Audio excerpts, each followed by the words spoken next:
ഇറാന്റെ പരമോന്നത നേതാവ് ആയത്തുള്ള അലി ഖമനിയുടെ അപ്രതീക്ഷിത വിയോഗത്തിന് പിന്നാലെ പശ്ചിമേഷ്യയെ യുദ്ധഭീതിയുടെ മുന്നിൽ നിർത്തിക്കൊണ്ട് ഇറാൻ പ്രതികാരത്തിന്റെ ചെങ്കൊടി ഉയർത്തിയിരിക്കുന്നു. ഖ്വാമിലെ വിശുദ്ധ നഗരമായ ജങ്കരാൻ പള്ളിയുടെ മിനാരത്തിന് മുകളിലാണ് രക്തത്തിന് രക്തം കൊണ്ട് പകരം ചോദിക്കുമെന്ന പ്രഖ്യാപനവുമായി ചുവന്ന പതാക പാറി പറക്കുന്നത്. അന്താരാഷ്ട്ര മാധ്യമങ്ങൾ റിപ്പോർട്ട് ചെയ്ത ഈ ദൃശ്യങ്ങൾ ലോകമെമ്പാടുമുള്ള നയതന്ത്ര വിദഗ്ധരെയും സൈനിക നിരീക്ഷകരെയും ഒരുപോലെ ആശങ്കയിലാഴ്ത്തിയിട്ടുണ്ട്.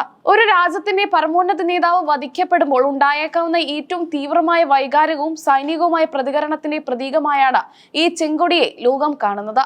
ജങ്കരാൻ പള്ളിയുടെ ഔദ്യോഗിക ഇൻസ്റ്റഗ്രാം ഹാൻഡിലൂടെയാണ് ചെങ്കൊടി ഉയർത്തുന്നതിന്റെ വീഡിയോ പുറത്തുവിട്ടത്. വെറുമൊരു ദൃശ്യം എന്നതിലുപരി അമേരിക്കൻ സൈനിക കുറ്റവാളികളോട് പ്രതികാരം ചെയ്യുമെന്ന കർക്കശ അടിക്കുറിപ്പോടെയാണ് വീഡിയോ പബ്ലിഷ് ചെയ്തിരിക്കുന്നത്. ഇത് കേവലം ഒരു മതപരമായ ചടങ്ങല്ല, മറിച്ച് വരാനിരിക്കുന്ന വലിയൊരു സൈനിക നീക്കത്തിന്റെ മുന്നോടിയാണെന്ന് ഇറാൻ വ്യക്തമാക്കുന്നു. സോഷ്യൽ മീഡിയയിലൂടെ ഈ ദൃശ്യങ്ങൾ പ്രചരിച്ചതോടെ ഇറാന്റെ സഖ്യകക്ഷികളും സൈനിക വിഭാഗങ്ങളും ആവേശഭരിതരായിരിക്കുകയാണ്. പ്രതികാരം വീട്ടുന്നതുവരെ വിശ്രമമില്ലെന്ന സന്ദേശമാണ് ഇതിലൂടെ ഇറാൻ ജനതയ്ക്കും ശത്രുക്കൾക്കും നൽകുന്നത്. ഷിയ മുസ്ലിം വിശ്വാസപ്രകാരം ചുവന്ന പതാക ഉയർത്തുന്നത് വലിയൊരു ചരിത്രപരമായ അടയാളമാണ്.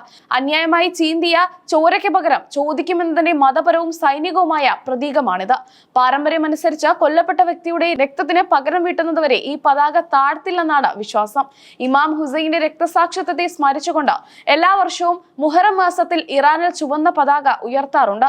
എന്നാൽ ഒരു യുദ്ധ സാഹചര്യത്തിൽ ഇത് ഉയർത്തുന്നത് ശത്രുവിനുള്ള നേരിട്ടുള്ള മുന്നറിയിപ്പായാണ് കണക്കാക്കപ്പെടുന്നത്. ഈ ചുവന്ന പതാകയിൽ രേഖപ്പെടുത്തിയിരിക്കുന്ന വാക്കുകൾക്കും വലിയ അർത്ഥതലങ്ങളുണ്ട്. യാല തറദ് അൽ ഹുസൈൻ എന്നാണ് അതിൽ കൊത്തിവെച്ചിരിക്കുന്നത്. ഹുസൈന് വേണ്ടി പ്രതികാരം ചെയ്യുന്നവരെ എന്നാണ് ഇതിന്റെ അർത്ഥം. 7-ാം നൂറ്റാണ്ടിലെ കർബല യുദ്ധത്തിന്റെ സ്മരണകളെ ഉയർത്തുന്നതാണ് ഈ മുദ്രാവാക്യം. നീതിയുടെയും സത്യത്തിന്റെയും പോരാട്ടത്തിൽ ജീവൻ ബലിയർപ്പിക്കാൻ തയ്യാറായവർക്കുള്ള ആഹ്വാനമാണിത്. ഖമീനിയുടെ മരണം ഒരു വ്യക്തിയുടെ മരണമല്ല, മറിച്ച് രാജ്യത്തിന് നേരെ നടന്ന വലിയൊരു ആഘാതമായാണ് ഇറാൻ കാണുന്നത്. അതുകൊണ്ട് തന്നെ അതിന്റെ പ്രതികാരം സമാനതകളില്ലാത്തതായിരിക്കുമെന്ന് ഈ വാക്കുകൾ സൂചിപ്പിക്കുന്നു. ജങ്കരാൻ പള്ളിയിൽ ഇതിനു മുൻപും ഇത്തരത്തിൽ പ്രതികാരത്തിന്റെ പതാകകൾ ഉയർന്നിട്ടുണ്ട്. 2020 ജനുവരിയിൽ ഇറാൻ കമാൻഡർ ജനറൽ ഖാസിം സൊലൈമാനിയ US ഡ്രോൺ ആക്രമണത്തിൽ വധിച്ചപ്പോഴാണ് ചരിത്രത്തിൽ ആദ്യമായി ഇത്തരമൊരു ചെങ്കൊടി ഉയരുന്നത്.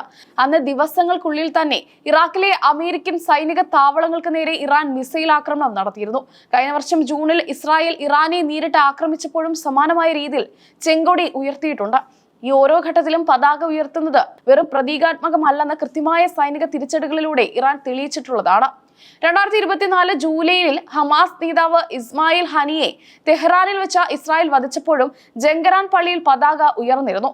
സുരക്ഷാ വീഴ്ചകൾക്കും വെല്ലുവിളികൾക്കും മറുപടിയായി ഇറാൻ സൈന്യം സജ്ജമാണെന്ന് അറിയിക്കാനാണ് ഓരോ തവണയും ഭരണകൂടം ഈ മാർഗം സ്വീകരിക്കുന്നത്. ഇസ്രായേലുമായുള്ള സംഘർഷം മൂർച്ഛിച്ച 2024 ഏപ്രിലും ഇതേ മിനാരത്തിൽ ചെങ്കൊടി പാറുന്നത് ലോകം കണ്ടു. എന്നാൽ ഇത്തവണത്തെ സാഹചര്യം മുൻപ് കണ്ടതിനേക്കാൾ ഗൗരവകരമാണ്. കാരണം ഇറാന്റെ ആത്മാവായി കരുതുന്ന പരമോന്നത നേതാവാണ് ഇപ്പോൾ കൊല്ലപ്പെട്ടിരിക്കുന്നത്.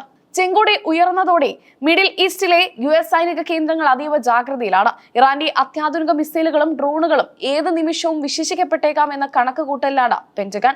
ഇസ്രായേലും തങ്ങളുടെ വ്യോമ പ്രതിരോധ സംവിധാനമായ അയൺ ഡോം സജ്ജമാക്കിയിരിക്കുകയാണ്. ഈ ചെങ്കൊടി ഉയർത്തൽ ഒരു പ്രാദേശിക തർക്കത്തിനപ്പുറം ഒരു ആഗോള യുദ്ധത്തിലേക്ക് നയിക്കുമോ എന്ന ഭയത്തിലാണ് ലോകം.